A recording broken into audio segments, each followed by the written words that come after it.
Welcome to Recruiting is No Joke. I am your host, Joel Lalgee. It is great to be here with you guys as always. I have another amazing guest I've known, I think prior to the pandemic, or maybe it was right after the pandemic, but we've been connected now for 5, 6 years. We've met a few times at conferences and just a great person in my network. So Preston, welcome to the podcast. For anyone who doesn't know you, why don't you give us a quick intro? I always like to say, like, who are you? What do you do? And who do you do it for? Yeah, no, thanks for having me. Appreciate being here. Well, like you mentioned, I'm Preston. I've been in the HRTA space for a little over 10 years, which makes me feel old. Um, well, maybe not in 10 more years, I might not feel that way. I focus primarily in recruiting operations and HR business partnering. So sort of two different spaces in the same overall spectrum. I typically have worked with companies either as a consultant or as a full-time employee coming into companies that are in growth mode. So maybe they're opening a lot of locations or just need to figure out how to put structure around all the existing sites. Yeah. And I'm typically that structure builder. So primarily I've worked in restaurants, healthcare, dabbled in tech for a little bit there. So I've touched a lot of different industries and love here in restaurants and services. Awesome. And what's the company you with right now? So right now I'm with a company called MWB Restaurants. We are the Whataburger franchisee for Tennessee and Alabama. Right now we have 16 locations with plans for 4 more this year, and then hopefully more beyond that. I love it. I love it. So you mentioned you kind of dabbled in tech, and I think for a lot of people, they're always I don't know. There's like a weird fascination and obsession with tech space and startups, but obviously there's a lot going on in that industry, and so I always like to bring light into other industries, other career paths that people could potentially take that actually need people and need help as well. So I'm curious, even just talking from like a career path, career mapping type point of view, when you're looking at people who can run a restaurant well, that can run retail location, a retail restaurant location, like what are some of the things that you look for, and what are some of the challenges that you find when it comes to recruiting people, and kind of what are you seeing across the board with people who are applying to these jobs? Like how does that work in your world? Yeah, that's a fantastic question. I think restaurants are a bit unique because people are not typically climbing over one another to go work in restaurants. Yeah. We're not the most glamorous industry. It's really tough work and it's very physically demanding. I think with Whataburger, our brand is a bit unique because our operations can be more complex. If you look at our menu, it doesn't seem all that dramatic, but there are over 4,000 ways to customize a Whataburger. And Whoa. that's just the Whataburger. Yeah, there's a lot of different options out there. So, that kind of throws a bit of an interesting wrench into how we produce our product. So, of course, the main thing we look for is, have you worked in restaurants before? That's kind of always a given. But, I think one thing that sets us apart is we have a lot of people who come from all sorts of walks of life. We have people who managed maybe a concept like Taco Bell or Burger King, and they came and joined us. We also have people who have managed places like a Dollar General or a Walmart, so some other retail establishment. And then we have folks on our support team like myself who had pretty minimal exposure to restaurants before we got here. So I think really what we look for is, when it comes to a restaurant leader, the ability to understand the business. So knowledge of P&L, how to manage a lot of people in a small outfit, and then just the willingness to grow and, walk the walk, right?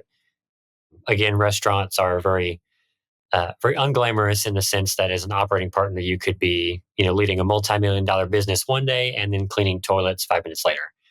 So it's a really wide spectrum versus something like tech where that may not be always the case. Now, when it comes to the hiring, when it comes to recruitment, walk me through like that process. Like how in depth is the recruiting team involved in the process, and then where do the individual managers, the supervisors, like where do they come into play? Yeah, for sure. I'll speak for us because we don't have a recruiting team besides me. So with our team members, so anyone who's non-management, that's a pretty fast process. Usually it's one interview and done. If it's someone we think may be high potential, we may do 2 conversations and maybe put them in a supervisory role. But the good thing is it's very quick, so you know where you stand very quickly. It's also very high turnover our industry, so we don't spend a lot of time kind of with those entry-level roles. Now, for leaders, that's a bit different. We do have a 3-stage process for general managers and operators. And then we have a 2 to 3 stage process for anyone who might be a supervisor or a manager. That's normally a conversation with the direct leader. You may also meet with what we call a market leader, which is like the multi-unit manager.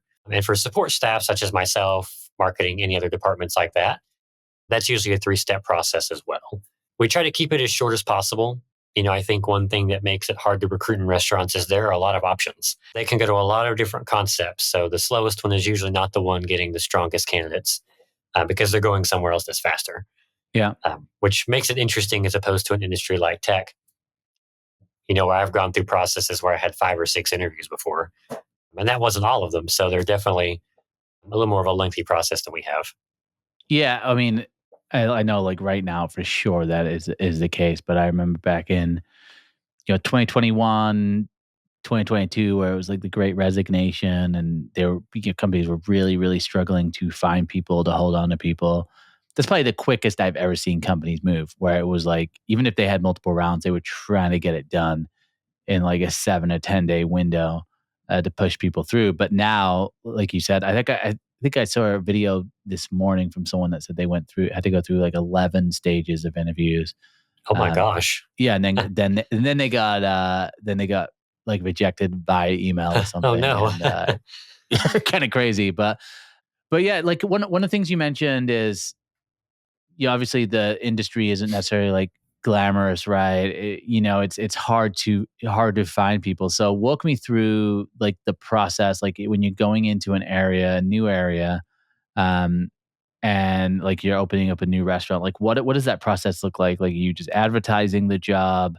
Like, are you kind of going out there and like actively recruiting people? Like, what does that typically look like with like a new location?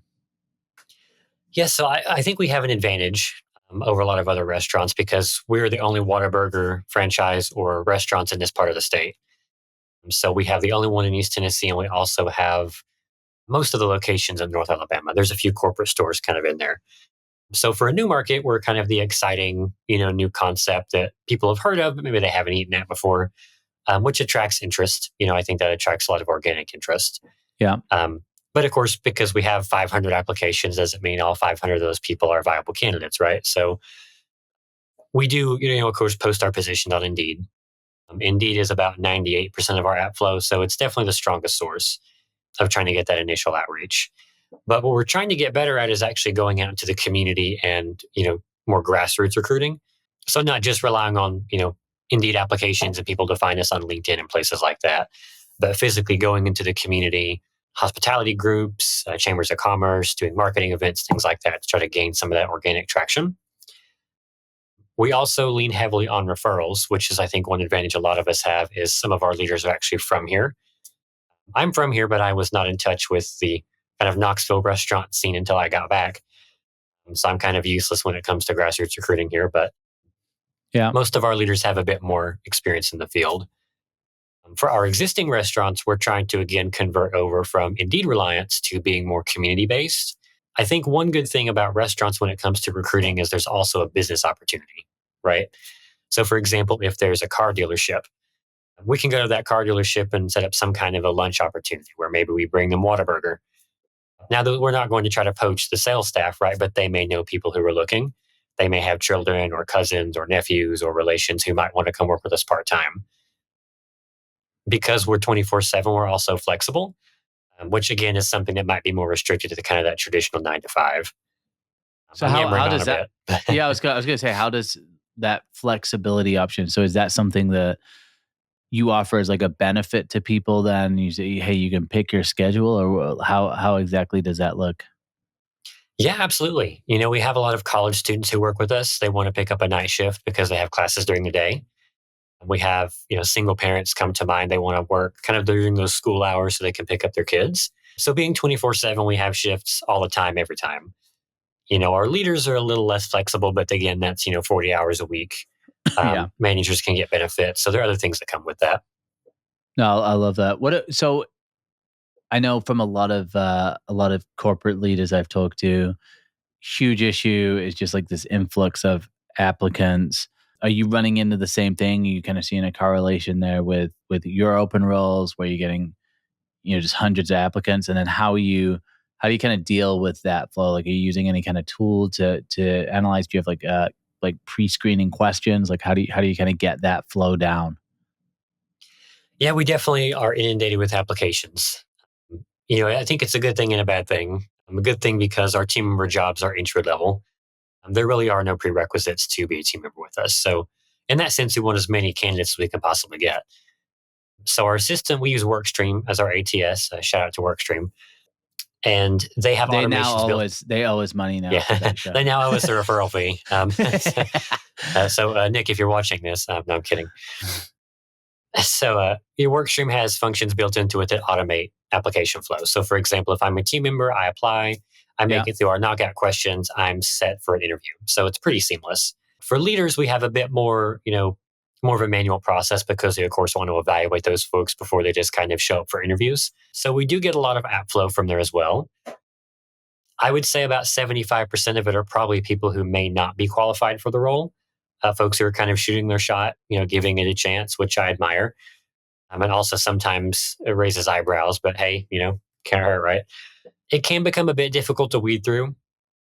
I will say that we try our best to respond to every single candidate, but when you have 300 in a matter of 2 days and there's only one operator at that restaurant, then that can be difficult. Yeah. So we do have, again, more automations built in that after someone's in a certain stage for so long, it times them out. And then it declines them and things like that. So we try to get back to everyone. It's not always possible, but we do our best. Yeah. What about, obviously there's no, very limited like prerequisites for the job, right? I mean, I know you mentioned like some of the management roles, you might look at prior experience and like who you managed, but how do you like interview people and like what are the questions you're asking, and then what are the kind of the trends that you're looking for in great candidates, and how do you kind of figure out either just on attitude, like what are you looking for, and like what are some of the things that you see in people who are not only successful but people who are going to stay at the job as well for maybe longer than a few months. I'll speak more so, I think, to the operating partner level as I'm mostly involved in their recruitment. So when I'm looking for a great general manager or operator, we kind of use both titles. I'm looking for someone who, even if you haven't run a restaurant before, that's always very advantageous if you have that experience, but you need to understand P&L and what good and bad looks like, right? All of our restaurants also have anywhere from 50 to 70 people on staff per unit. So that's a lot of people to keep up with. And you may only What's have that three or ratio of four like managers. full-time to part-time in that 70? Most are part-time. I'd say about 95% of our people are part-time. Got it. But, again, that equals more people, right? So that's typically why those are so high. Our management staff are usually full-time, but there's only going to be 4 or 5 other managers in your restaurant besides the GM. Yeah. So you may have like those 4 or 5 direct reports, but you have 70 indirect reports. And there's always new folks kind of coming in and going through. So the ability to manage that, to relate to all those people, to be able to lead those folks. When I ask questions, I'm looking at it from more of a, do they have the ability or the willingness to learn the product? So, if you've managed a Walmart, you can probably manage a Whataburger. If you've worked at other restaurants, you can learn our product and our systems. It's more so the soft skills. Do you have the knowledge to thrive in the role for a big business? Yeah. May not seem like a big business, but our revenue could be large. And then I like to ask questions to really dig into their knowledge. So one of my favorites is asking a general manager, if you go into a restaurant you've never been in before, what do you look for? What tells you whether it's healthy? And that can help me kind of dissect what they think about. Some people will talk about metrics and how they look at the numbers. Other people will talk about the team. There's not really a wrong answer. There probably could be a wrong answer somewhere in there, but really, I'm just looking for how detailed are you? What are you looking for? And then our very skilled multi-unit managers kind of take the reins from there and ask the real questions. Yeah, makes sense. And then what about in like obviously the operators, they're interviewing people. Typically, like how are they making decisions if they're not asking questions about like prior experiences? Like how do you, and then are you like training them on like how to interview people, or is that just kind of left to them to be able to do that? We do have interview training. I will knock on wood and say right now all of our multi-unit leaders are very experienced. So a lot of them have been in the field for many, many years, which makes my life easier, a little less training on that part. I would say all of them look for similar things, but they do it in different styles. We have more guardrails around our process as opposed to we don't have formal scorecards and things like that, just because of differences in markets. But again, they're kind of looking at what I talk about, but deeper. Yeah. So, for example, I may talk a little bit about, their leadership style, kind of how they lead their team. They're going to go more situational. So they're going to talk about, well, tell me when you've done this for this type of situation. And then they'll kind of reconfirm the things that I say in more of a realistic mindset for that restaurant. So, for example, if I tell them, this is a 24/7 business, you have a team, this is my understanding of the team, the market leader can elaborate. So they can say, okay, well, this team is actually missing, 2 leaders and 2 leaders need to go. And here's where kind of the big issues are in the restaurant. So that's really more of that, I think almost less of an interview, more of a, hey, this is what we're looking at. How would you approach it? How would you deal with it? And then is this something you want to deal with? So more of a conversation, I think. Are you guys doing any type of assessments or anything like that too with just like the hourly workers, or do you do assessments for the operators? We don't. It's something we've looked at, but we just haven't rolled it out in our process yet. Yeah, makes sense. So you've been in recruiting for a decade. I know a lot of recruiters who are either listening to this or maybe they'll see a post on LinkedIn and they end up listening to the episode. Obviously, it's been a really tough time in recruitment. We mentioned tech earlier, tons of layoffs. We're hearing about TA getting automated, like, are we going to get replaced by robots? It's coming up all the time now. Curious, like, what advice and thoughts you would have around, hospitality, even like retail, like high volume recruiting. What advice would you have for any recruiters that might be like looking to kind of break into the industry? What are things they need to know beforehand going in? And I guess what are the most important skill sets you would say, like just in this type of role where it's like you're managing like new store openings, it's a little bit maybe more high volume. Like, what are the keys to being successful in recruiting for this type of business? That's a fantastic question. I will throw my disclaimer out there that I am a high volume recruiting operations person, but not a high volume recruiter. Yeah, So I'll have yeah, my asterisk there. I think when it comes to hospitality, restaurants, retail, kind of that service spectrum, again, a lot of folks, I think once they look at tech and maybe the compensation and other industries that's just more lucrative, we don't stand out very well. I think the biggest challenge in high volume versus something like corporate recruiting, which I have also done, is that high volume is, like it indicates, it's very fast. I've had roles where I've had anywhere from 10 to 15 requisitions as a corporate recruiter before, and it was a lot for sure. But I yeah, was only balancing, maybe three, 2 to 3 active candidates per rec. So it wasn't like I was bouncing thousands. yeah, Uh, in high volume, I think it becomes almost less about strategic and more about tactical. So how can you physically get enough candidates to yield the people you want to hire? So, if it takes 10 people you interview to yield one hire, how many people do you have to have apply? yeah, So thinking about it more from a numbers sense. I don't like to think of people as a numbers game, right? But at the same time, when yeah, you're recruiting for entry level roles, you do kind of have to cycle through more of those. yeah. Um, I think also the ability to identify very quickly if someone is a good fit for a position is advantageous, which is obviously useful, for any recruiter, but the ability to know within, our team member interviews are 15 minutes. So you don't have a lot of time to get to know someone, but to be able to spot kind of the big factors very quickly. Not just based off of gut reactions, but what are they telling you? What have you seen before that looks successful? And I think the ability to multitask, like other recruiters have, but maybe multiplied by 10. So the ability to know where all of your requisitions are and what's going on with those. What do you have, like a dashboard then that you created, like with the tools you have, or like how do you kind of create a dashboard? And I'd be curious to know, like, in terms of like getting better in, like, well, obviously we're always trying to improve and continually get better at things. So I guess what are the areas that you look at and you're like, all right, next year we want this area to be better. Like, what are those kind of things that are keeping you up at night? Gosh, how much time do we have? No, I'm kidding. So I think as far as TA goes, I'll brag on our operators again. We do a pretty good job overall. I'm always, kind of, how can we be better? How can we, lower costs and things like that? Our costs for Indeed are pretty low.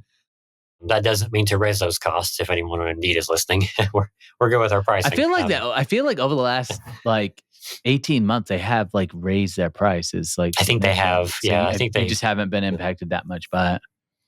No, I mean, we do audits. I think quarterly. We're doing them quarterly now, where we talk to our Indeed account managers and they kind of compare our performance versus some other key franchises in the markets we're in.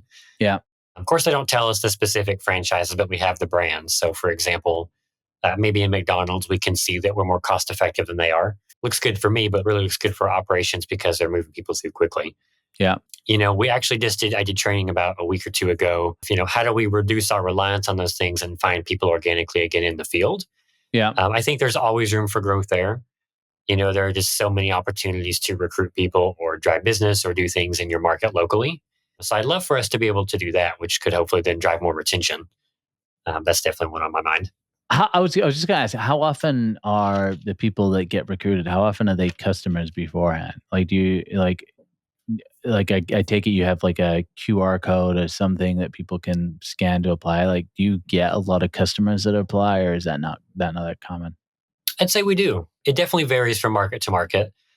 For example, we have one location that's in it's not a retirement community, but it's an area where a lot of folks go to retire and a lot of them aren't really looking to work.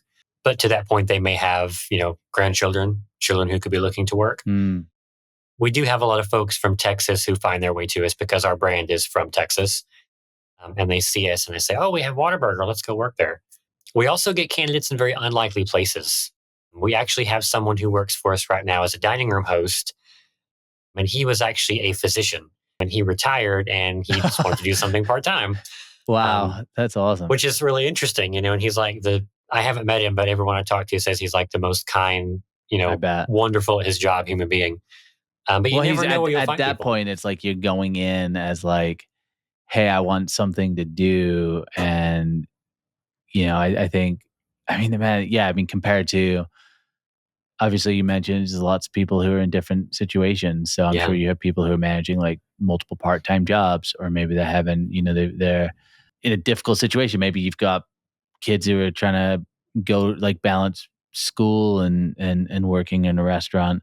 But I think if you're in that zone where it's like you're going in because you're retired and you're looking for something to do, I feel like you would have a different perspective of even work and what that looks like. So, are you seeing more of that? I know it's a little bit of a side topic, but are there more and more people coming out of like retirement and finding themselves in these positions? I don't know if it's trending to where more people are doing it, but it's always been something that's prevalent. We Yeah. have a few folks like that in our restaurants as examples. I know there was someone who I think she was at a corporate restaurant in Texas, so not one of ours. But I think she had retired in her 60s and came back to Whataburger and she re-retired at about 95. Wow, that's so And cool. I couldn't tell you what her name is, but it was in the Whataburger news last year, I think. Maybe like I think it Betty. was We'll just say Miss Betty. Joan or Miss Betty or something like that. It was very what you would expect.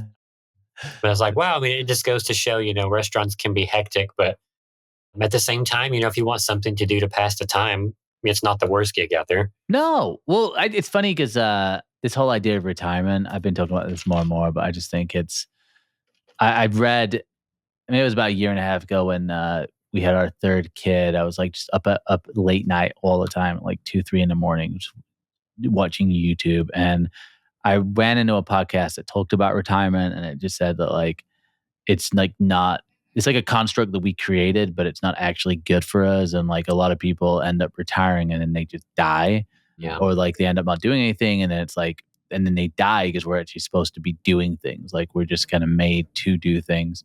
And so I've just been thinking about this whole idea, and obviously if you're financially stable and you don't need the money and you're working, I don't know. I just think that I feel like more and more people are gonna do that, because I can't imagine being going from like being a doctor and then not doing anything at all. It's like it's just such a Yeah. jump. I feel like it would be just tough mentally to do that. Are you finding kind of on the other side with like younger people in a restaurant? Like I hear this a lot from leaders, like people don't want to work, or like they're just not reliable, or that like I was talking to someone recently that had someone younger working in their office, and they were just having to tell them to get off the cell phone the whole time. Like, are you running into issues like that? The operators seeing that? Is that something that you're experiencing more, hearing more about? Well, I think, there's always kind of that problem of people, on their phones, which is never a great thing in the back of a restaurant, right? It's kind of a safety issue. So we definitely discourage that.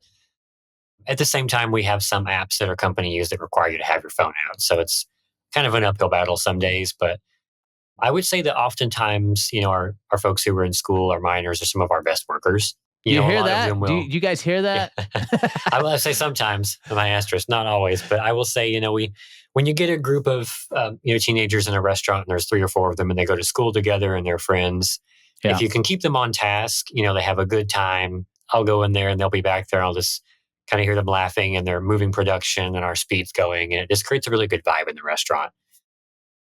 So it's kind of that balance of we want them to have fun, but not too much fun to where it becomes an issue or a safety hazard or customers are concerned. But I would say, overall, we enjoy, having the folks come in our restaurants because they pick up some shifts that are hard to staff as well. Yeah. Yeah. Makes sense.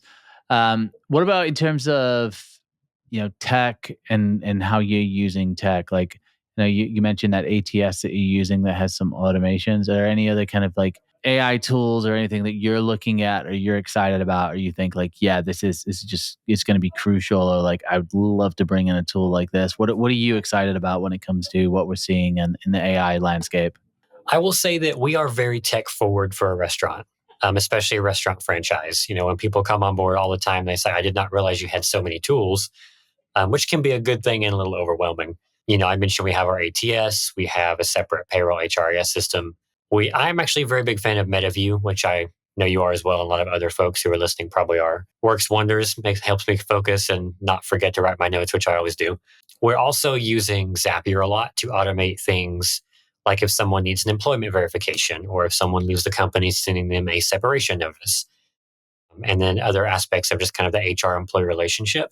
Again, I'm an HR TA department of one, and we have going on 20 locations and over 800 employees. So as you can imagine, that's a lot of people to keep up That's a with. lot, man. That's a lot to have recruiting, to have TA and HR, and to manage all of that. That is a lot, and you're dealing with like, I mean, you already mentioned it's like it just as an industry, there's a higher churn rate, and it's like you constantly have to bring people in and on board, and I'm sure you deal with like holiday issues. I'm sure you deal with like leave benefit. I mean, it's a lot. So Zapier, I haven't heard too many people bringing up Zapier. So for anyone who doesn't know what Zapier is, why don't you just give us a quick, what is it, and how do you think about using that as well with these workflows? Yeah, so and if anyone from there's listening, they may have a better definition than I do. but Yeah, we'll get Bonnie on so here because Bonnie works at yeah, Zapier. we need Bonnie. So I would say Zapier is a tool that helps you to automate between different programs that may not talk to each other organically. So, for example, one thing I have just finished creating is an employment verification form. So, oftentimes we may have an employee reach out and say, "Hey, I need a letter for maybe my housing or a bank loan or something like that that says that I work here." Yeah, Up until now, I've been doing those manually. So, to make that easier and just a faster turnaround, we have employees fill out a Zoho form that then goes to a spreadsheet with employee data that then populates a letter based on what they input to the system. And you can customize that to talk to a lot of different software. So it's really good for HR processes that don't necessarily need to be done by a person, that could be done by the robots. Some of those can get very complex. There are definitely better builders of Zapier out there than I am. But I think it's also pretty user friendly. Once you've done it once or twice, you can kind of get used to it. But even if you look at TA, you can automate. I know there's ways to automate sourcing, database updates. You can update hiring leaders. You can create intake forms. I've seen all sorts of use cases. So there's all kinds of things you can do with it as far as recruiting. yeah. Again, Bonnie, if you're listening, maybe send a better update because I think I'm probably selling you short a little.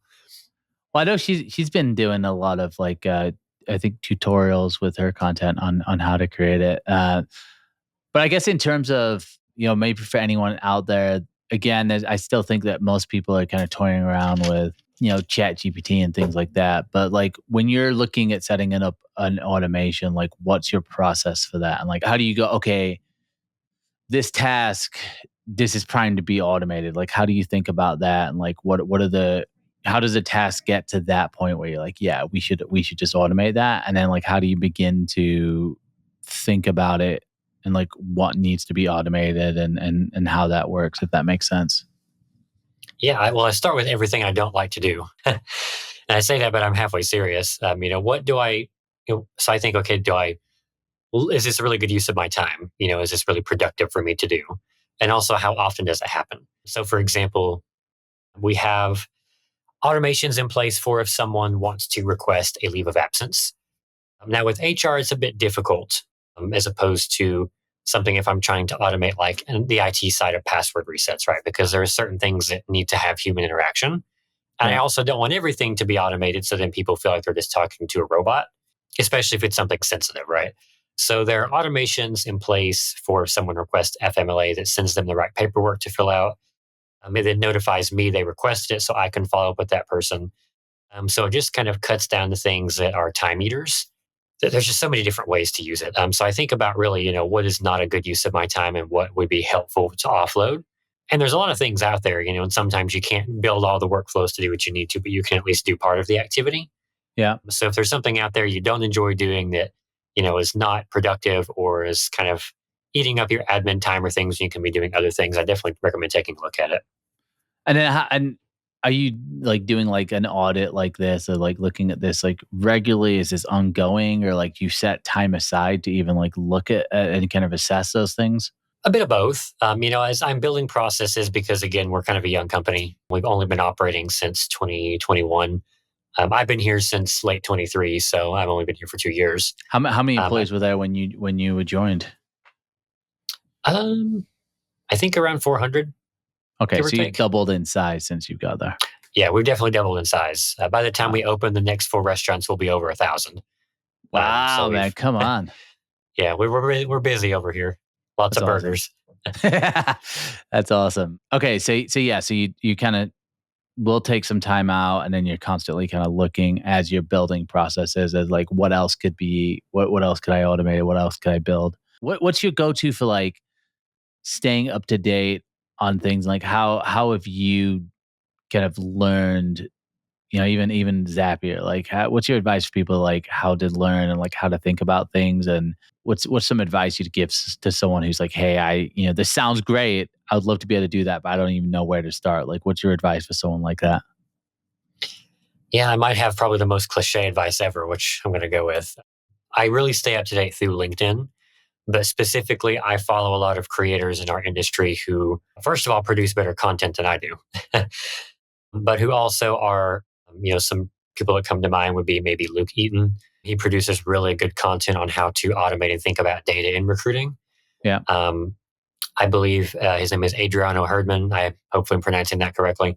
He runs an agency called Move, which is always creating templates, one pagers, things of how to just think about talent acquisition more strategically. And then there are just a lot of folks who are kind of creating content every now and then. And I'll Yeah. just roll across it and I think, wow, that's genius. And I add it to my giant archive of saved LinkedIn posts I'll probably never read again. But it's there just in case. You could just stick them Um, in a chat GPT and have it summarize and yeah, go, exactly, what do I exactly. need to do?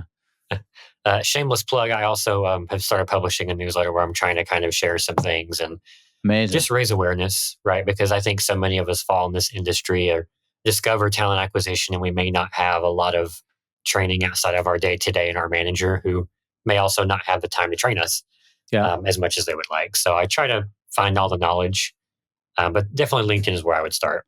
And then who in your role, who do you report into? I report to our chief operating officer. Got it. Awesome. I love it. All right. Well, look, I know we're about at time here, and it's exciting to hear about the newsletter as well. You have to give us some more info on that. How often are you publishing that? Well, it's called Recruiting Stack. The name may change. I'm still kind of in baby phase. I'm sitting at issue number 3 next month.